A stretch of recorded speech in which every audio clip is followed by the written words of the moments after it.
I'm Yussef Ahmed, poet, musician and cultural activist based in Birmingham. There's no specific style, it's based on where the poetry lends itself to. So you write and you've got a pulsating rhythm when you write, or your rhythm and words, and it lends itself to many different genres. We try to create our own sound and our own feel, and call it poetic sounds. The title of the latest album is called Circles, simply Circles, that's it.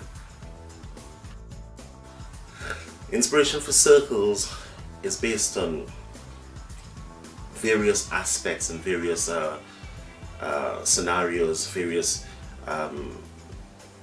interactions and things in life. You know, we did quite a sound that's political, some that's social, some that's cultural, some that's spiritual, but we try to keep it in an upbeat way, and also try to have fun with this album as well, and not just for it to be, you know, static or serious, you know, because it's about life basically. The first online single that we did and video is called Remember Lumumba. That came from that Circles album.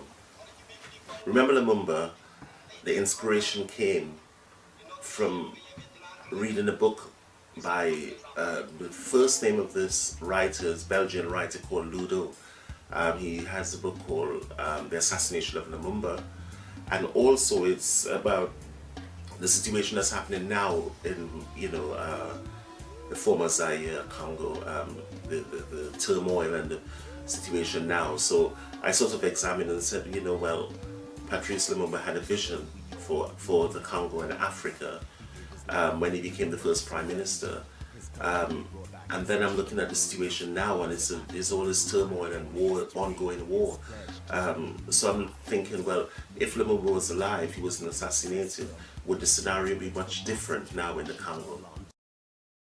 Circles. First verse goes on like, in days of old when life had grown and people were living free, we never had insecurity because we had faith and contemplate from the depth of our soul to realize the full potential and attain the ultimate goal.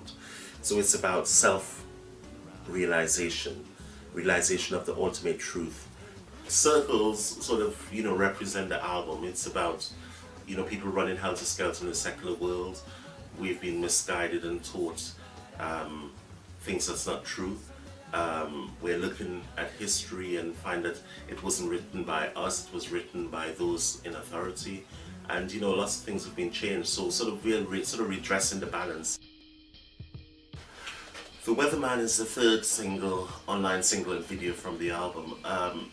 The idea just came in the studio itself, really. It's intended to be a very laid-back, jazzy, bluesy number. Just speaking and forecasting in the world that a change is going to come.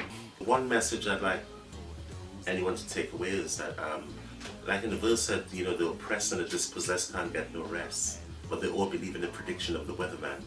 So it's being very optimistic, to be very optimistic in life, that regardless of what your situation is now, the change is going to come.